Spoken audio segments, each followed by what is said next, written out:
Muy buenas amigos, bienvenidos.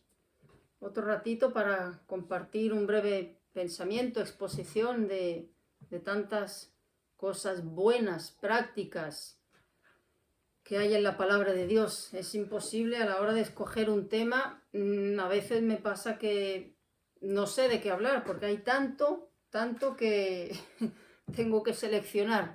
Y me gusta seleccionar pues algo que sea entendible, que no sea... Yo siempre digo que es mejor conocer poco y llevarlo a la práctica que conocer mucho y no llevar nada a la práctica. Y me gusta hacerlo sencillo y que se pueda entender por parte de todos. Bueno, pues el tema es el siguiente. ¿En base a qué tomamos decisiones? ¿Cuál es, digamos, lo que nos impulsa a actuar de una determinada manera o a decidir un camino u otro camino? ¿En base a qué? Bueno, pues es algo verdaderamente que ponemos en práctica o que deberíamos de poner en práctica pues a cada momento en nuestra vida. Siempre digo que en el cuarto, cuando hacemos nuestro devocional, podemos leer 2 horas, 3, 5 o 10 minutos y luego orar de una manera pues que hasta los ángeles se quedarían con la boca abierta. Suena muy bonito, no cuesta, evidentemente, porque ahí se queda, en nuestra cámara secreta. Pero como dice Gálatas 6:7, Dios no puede ser burlado, es decir, Dios, por supuesto, que oye nuestras oraciones, incluso ve que las intenciones de nuestro corazón es verdaderamente, pues, agradarle, honrarle. Pero lo que bien dice Santiago, la fe sin obras está muerta. Dios no se deja impresionar y lo que arranca una sonrisa a Dios no son nuestras oraciones, no es nuestro tiempo a solas con Él, es llevar a la práctica lo que en realidad le decimos. Y de hecho, Él recoge, por supuesto, todo lo que le decimos en oración, pero luego orquesta las situaciones, orquesta los momentos en nuestra vida. ¿Para qué? Para probarnos a ver si lo que le decimos en nuestro cuarto en privado es verdad o es simplemente una mera construcción hermosa. Él verdaderamente nos pone a prueba en muchísimas situaciones de diferente índole. ¿Cómo se la puso a Adán y Eva en el huerto del Edén? Porque Dios no quiere Él no programa robots para que le obedezcan sin ninguna, de manera programada. Él quiere verdaderamente comprobar si lo que sacamos por nuestra boca es real o no. Bueno, Él lo sabe si es real o no, pero Él nos pone a prueba. Y siempre digo que el tiempo que estamos aquí en esta tierra es el tiempo de demostrarle a Dios nuestro amor. En el cielo no vamos a tener que demostrárselo. En el cielo no vamos a tener que ejercer la fe. No será necesaria. El tiempo en la tierra es el momento de poner en práctica todas esas cosas. Ahora es el momento de demostrarle a Dios si verdaderamente le amamos o no le amamos.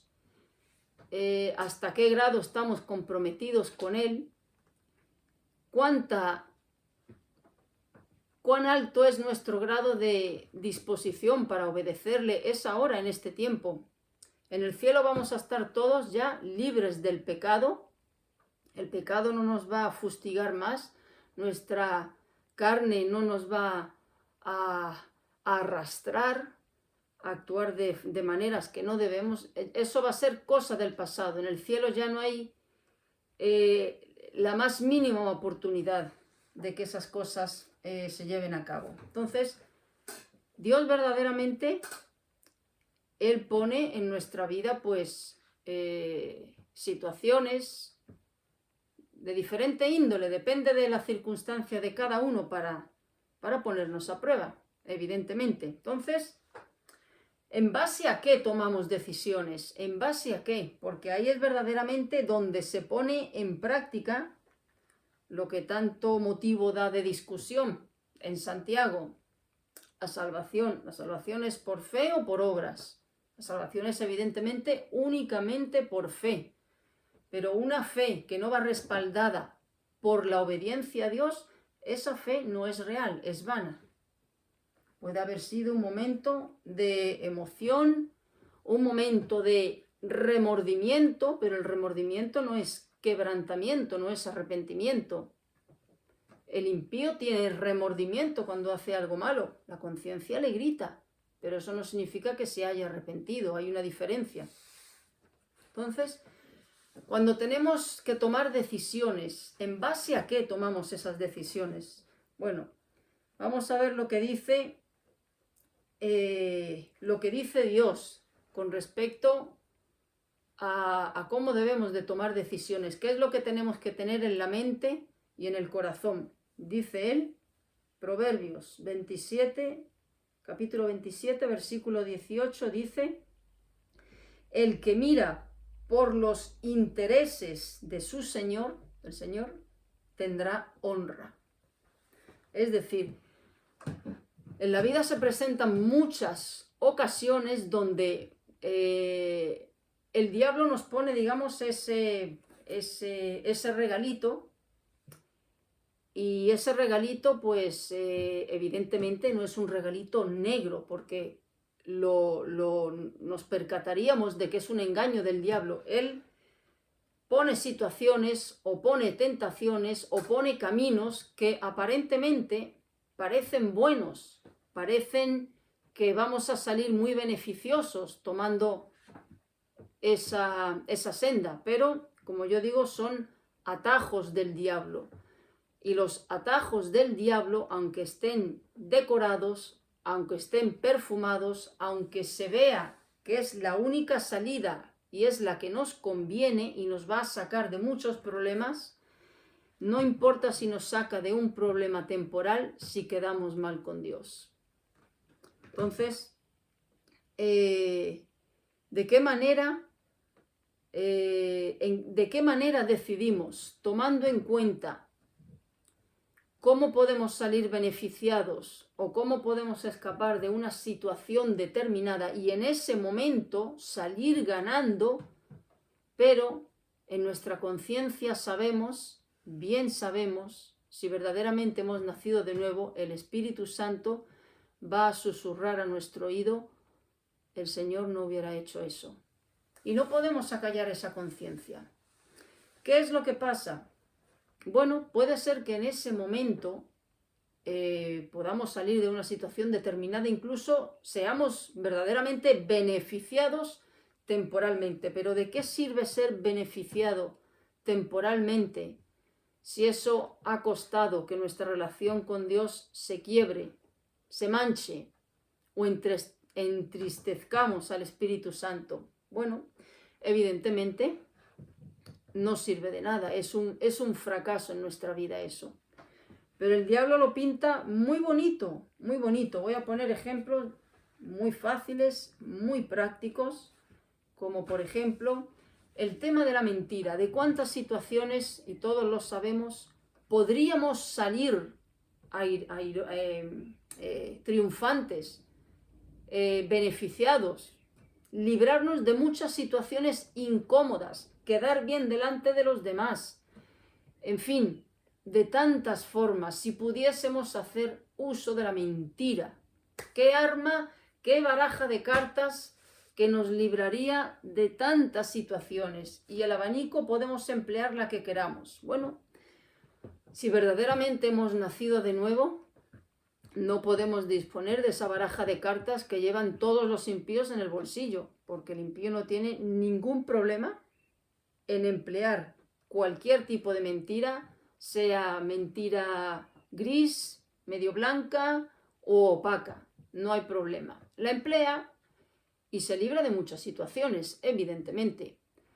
Bueno, nosotros no podemos, si verdaderamente hemos nacido de nuevo, es mejor meterse en un lío bien gordo, es mejor perder un trabajo, es mejor perder la reputación, es mejor ser criticado, es mejor cualquier pérdida si eso implica que seamos fieles a Dios, aunque seamos perjudicados. Bueno, la gente dice, pero qué tonto eres o qué tonta eres. ¿Cómo? Si eso lo hace todo el mundo, evidentemente lo hace todo el mundo, pero cuando Dios dice que Él ha apartado un pueblo distinto, un pueblo, pues, ¿quién es el pueblo del Señor? Los que hemos nacido de nuevo.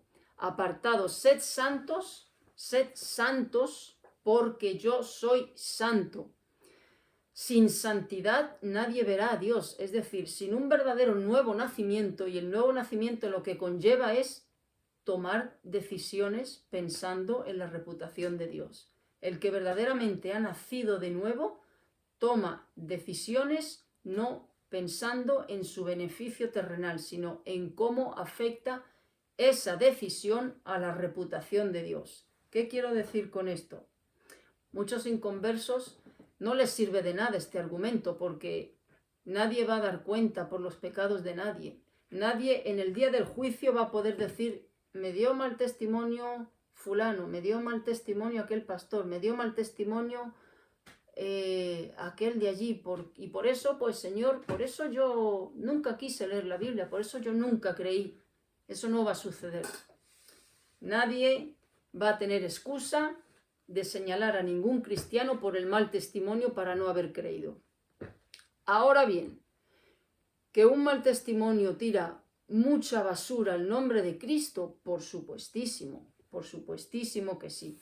En todas nuestras decisiones lo que está en juego es o la fama de Dios y la gloria de Dios o la vergüenza de Dios, porque nosotros avergonzamos a Dios cuando pecamos contra Él, cuando tomamos decisiones como la toma el mundo, cuando lo que nos importa es salir de una situación a costa de ofender a Dios. Así avergonzamos a Dios. Entonces, por eso dice, el que mira por los intereses de su Señor tendrá honra. ¿Cuáles son los intereses del Señor? ¿Cuáles son los intereses del Señor? Que Él sea glorificado. ¿Cómo es Dios glorificado en nuestra vida? Muy sencillo, con la obediencia.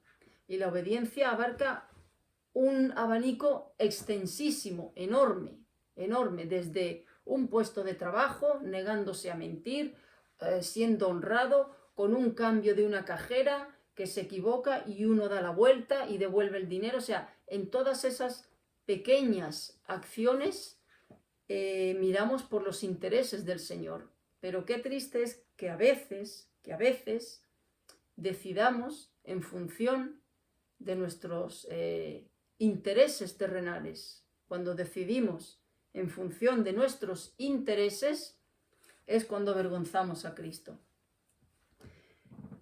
Dice también Proverbios 23:26. Proverbios 23:26 dice el Señor, dame, hijo mío, tu corazón, y miren tus ojos por mis caminos. Miren tus ojos por mis caminos. Es decir, decide en función de lo que a mí me agrada. Aun si lo que a mí me agrada es que te metas en un buen lío, y tengas una pérdida enorme por ser íntegro, por ser fiel, por no mentir, no importa. Yo estaré contigo en ese problema, en esa tormenta, y yo te sacaré. Y aún si decide no sacarnos, no importa. Lo único que importa verdaderamente es la reputación de Dios. Dice también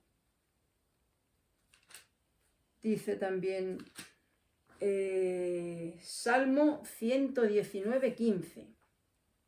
Salmo 119:15. Capítulo más largo de la Biblia. Dice, en tus mandamientos, el salmista dice, en tus mandamientos meditaré. En lo que tú dices, Señor, voy a pensar. Consideraré tus caminos, consideraré lo que tú me mandas, consideraré cómo me dices tú que debo de andar. Dice también Efesios 5:10, comprobando lo que es agradable al Señor. Comprobando lo que es agradable al Señor. El diablo es un verdadero especialista en construirnos atajos y atajos muy despejados y que llegamos antes. Pero Dios no es un Dios de atajos. Dios no es un Dios de meter, digamos, el polvo debajo de la alfombra y hacer como que no pasa nada.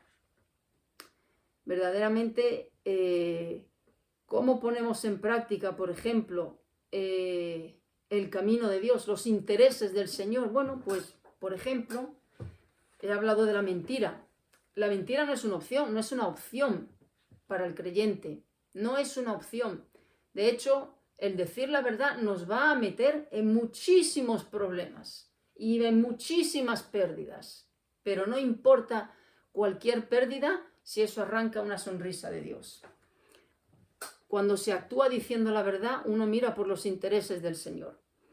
Cuando tenemos que tratar con personas verdaderamente que no deseamos, pues por ejemplo, perdonar y perdonamos, ¿por quién estamos velando? Por los intereses del Señor. Por los intereses del Señor, no por nuestros intereses. De hecho, hay un versículo aquí, Proverbios 2:7, creo que es, Proverbios 2:7. Dice, es escudo a los que caminan rectamente. Pero hay uno aquí, Isaías 58:13. Isaías 58:13.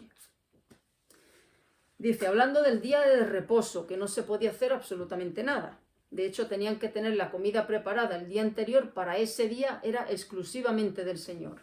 Dice, si retrajeres del día de reposo tu pie de hacer tu voluntad, y se puede quitar perfectamente el día de reposo y poner cualquier situación. Si te abstienes de hacer tu voluntad, el deseo de tu corazón, no andando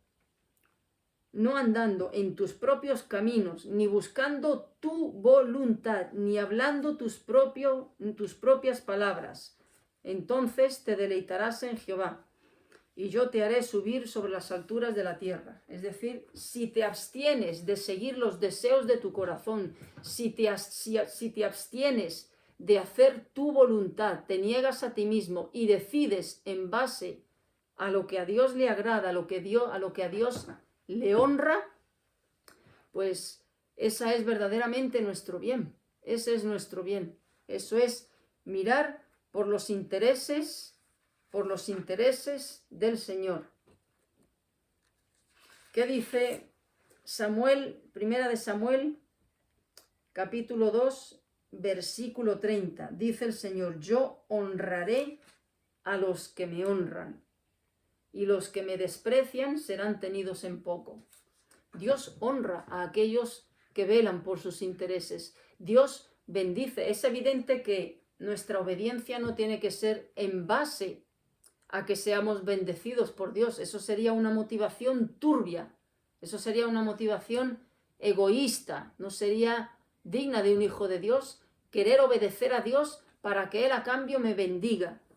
Eso verdaderamente da mucho que sospechar de que sea verdaderamente un verdadero creyente actuando de esa manera. Pero sí es cierto que Dios bendice la obediencia, porque Dios es muy buen pagador. Nosotros le obedecemos. Está claro que no debemos de obedecerle en función de cómo Él nos bendiga luego. En absoluto debe de ser. La obediencia a Dios tiene que ser por amor, aunque Él responda a todas nuestras acciones de una manera que no sea la que nos hubiese gustado, pero que siempre es buena, aunque no la entendamos, desde luego.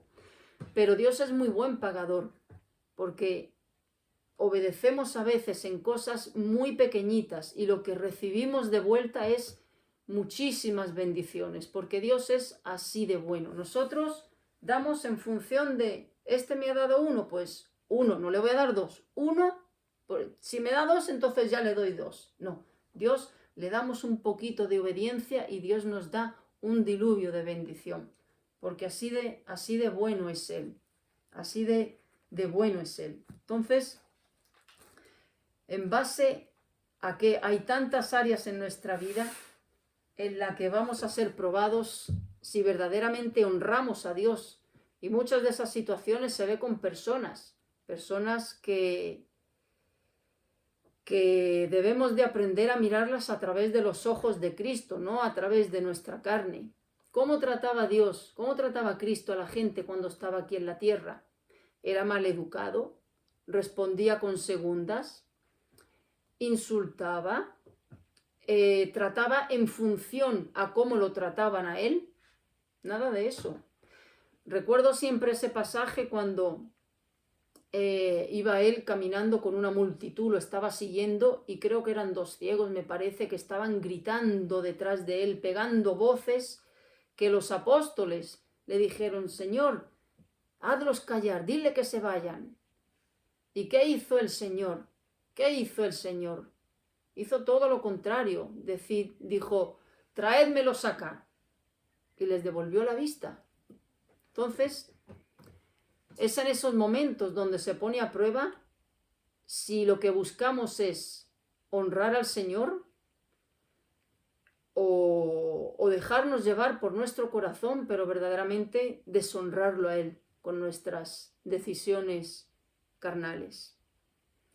Y todos sabemos que cuando obedecemos a Dios, aún sin que cambien las situaciones, es impresionante el gozo que Él pone en nuestro corazón, la paz y la tranquilidad de saber que aunque hayamos sufrido una pérdida o no hayamos salido ganando o la situación no se haya resuelto, el mero hecho de haber procedido como a Él le agrada, vale la pena absolutamente cualquier cosa. Son esos pequeños actos de autonegación, de niégate a ti mismo. Esa es la esencia del Evangelio: niégate a ti mismo, niégate a ti mismo. Eso abarca evidentemente desde pequeños detalles hasta acciones muy grandes. Dios mira nuestros corazones, Dios escudriña nuestras motivaciones, y es muy fácil predicar el Evangelio, es muy fácil orar en secreto, es muy fácil ir a la iglesia. Todo eso se puede hacer, pero eso no es lo que más arranca una sonrisa a Dios, eso no es lo que más le complace. Lo que más le complace a Dios es la obediencia. De hecho, ahí lo dice 1 de Juan: si me amáis, obedeced mis mandamientos. Entonces, ¿en base a qué decidimos? En base a salir de situaciones apretadas, en base a cómo podemos ser beneficiados durante un periodo de tiempo corto, pero así como he dicho que Dios bendice la obediencia, Dios pasa factura a la desobediencia. Por supuesto que pasa factura a la desobediencia. Tarde o temprano, de muchas maneras, pasa factura. Y a veces pasa factura devolviéndonos con la misma moneda que le hemos pagado a Él. Entonces, decidamos en función de la reputación de Dios. Todas nuestras actitudes, todas nuestras acciones, muchas veces tendremos que obrar de manera opuesta a como nuestro corazón nos pida, porque sabemos que de la manera como nos pide nuestro corazón obrar no es la manera como le agrada a Dios. Pero ¿qué debemos hacer en ese momento? Tapar el oído a nuestra carne y obrar en función a lo que es del agrado del Señor.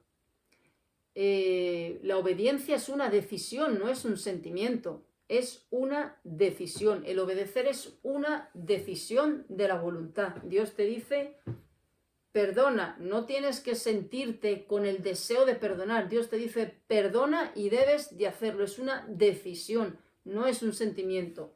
Dios te dice, por ejemplo, hazle un favor a tu hermano y sacrifícate por tu hermano, y no vale, es que no me apetece, no. Es una decisión, la obediencia es una decisión, y es en nuestras decisiones donde honramos, donde la reputación de Dios es engrandecida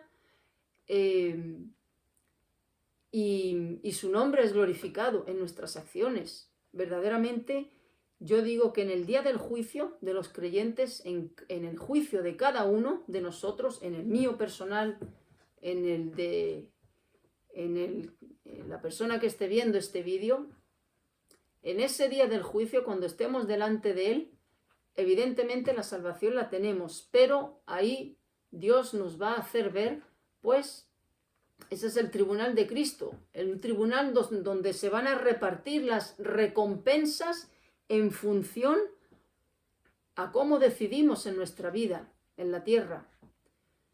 Le tomamos a Él en cuenta en nuestras decisiones, nos preocupamos por cómo Él pudo ser perjudicado. ¿Nos preocupamos por eso?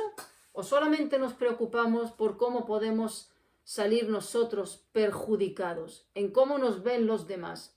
¿Por qué no pensamos más bien cómo ven a Dios si yo actúo de esta manera? Se van a reír. Van a decir, sí, mucho Dios, mucha Biblia, pero mira cómo ha actuado. Todo eso va a salir en nuestro juicio. Ahí es donde se va a ver si verdaderamente... bueno, ahí se va a ver el grado ahí vamos a recibir, digamos, la recompensa, no la salvación, la recompensa en base a nuestra fidelidad. El tribunal de Cristo es